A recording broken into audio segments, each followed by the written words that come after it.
Hello again everyone, and welcome back to Let's Play Okami, and this is our final Sidequest roundup.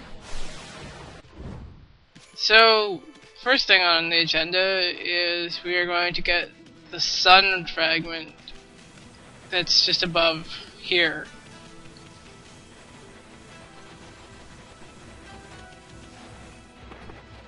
So basically, you just need to look for the bridge that's close to the frozen waterfall and make a jump.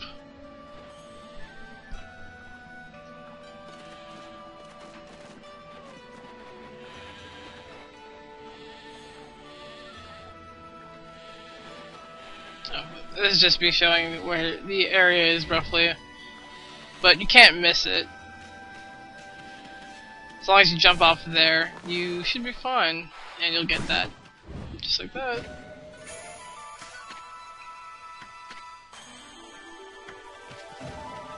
Alright.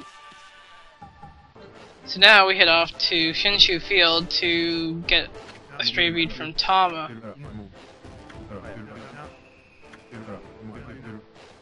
Basically what you need to do is use the cherry bomb technique. First you do the double whammy, so you do the 2 cherry bombs, then you do the 3 cherry bombs. But in order for that to work, you have to leave the building and then come back after you do the 2 at once. And as you can see, you really need to, be careful where you place things, because unfortunately the bombs will go off if they're even anywhere remotely close to something that could be considered destructible.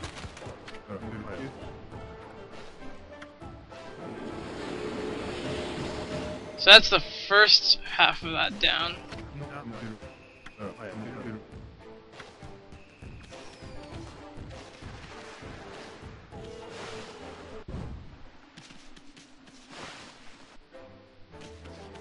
So now we just gotta do the triple. Again, more than likely, you'll probably set something off or whatever, but, it's not impossible.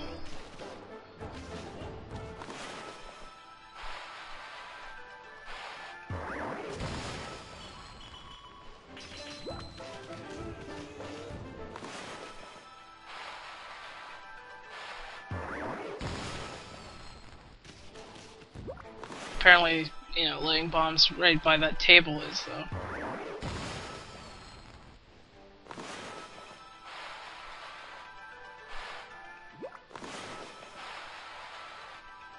Alright, this should work.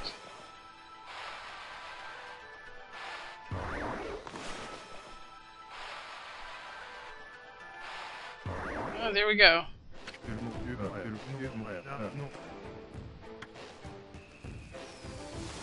I love how that guy is more than willing to stand that close to a bunch of bombs, like essentially right in his face.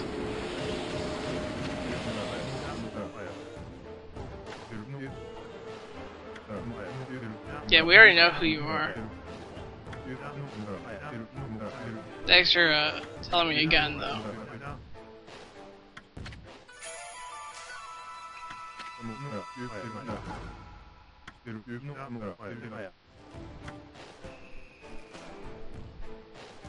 Alright. So now we can go visit the Nameless Man for the last time. And he will finally give us his last vase that we can put at the Guardian Shrine. Well, the final Guardian Shrine.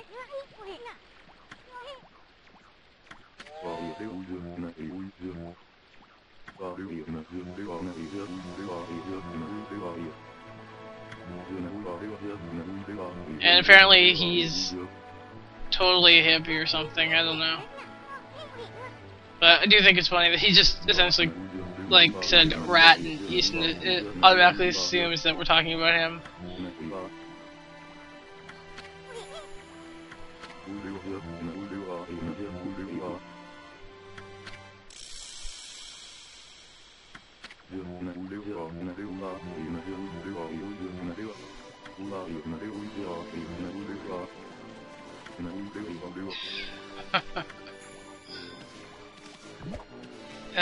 He's funny, that guy.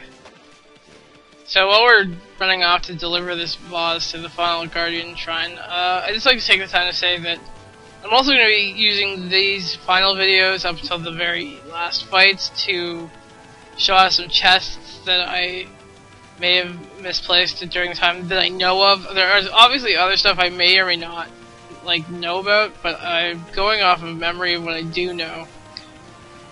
So, you know, if I missed anything, please don't bother to tell me. This is like I said, what I'm doing from my own personal memory, not a fact or a walkthrough, so hey. If you find something else though that, you know, is really interesting, then I'd be more than willing to listen to it. But for the most part, the treasures are, you know, completely optional. It's just so we can be as 100% as we can. And that's about it. That's what's most important. So we deliver the final flower. And now we can go back to the Nameless Man.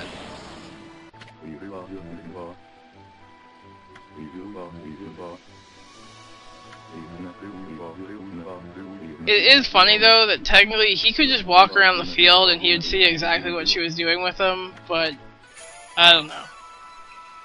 We get the final stray bead for Shinshu, so we don't ever have to come back here ever again. So hey, that's a good deal, right?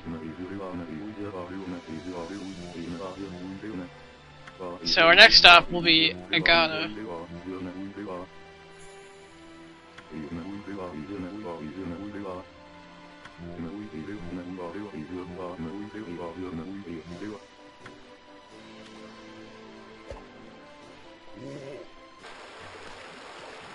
Now, first things first is, remember that chest that was in the cave beside Madame Fawn's?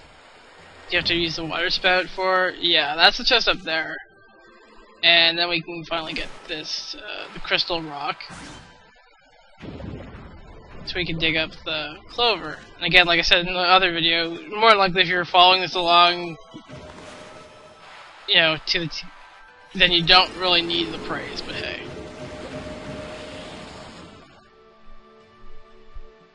Now this chest is completely optional. I found this by accident. It's actually in Tsuta Ruins.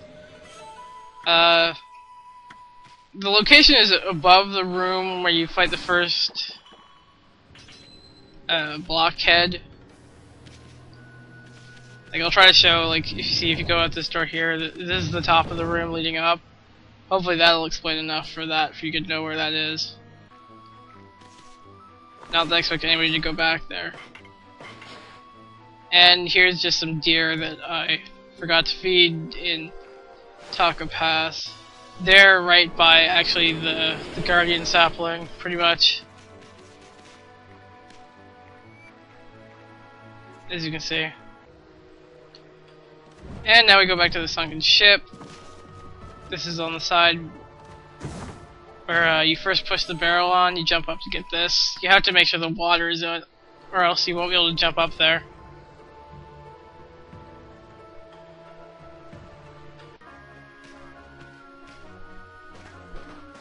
And this is outside the city, just down the little ledge.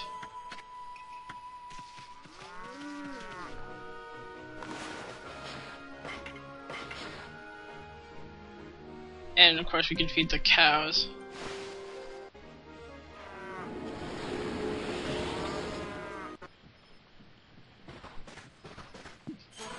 And this is another optional chest.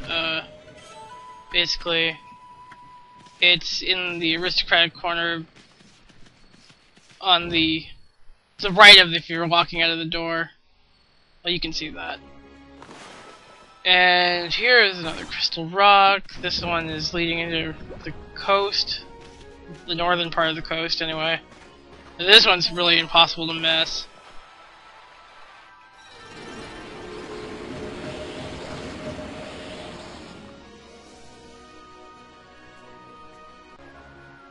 And we have another crystal rock, the final crystal rock, that's just beside Catcall Tower.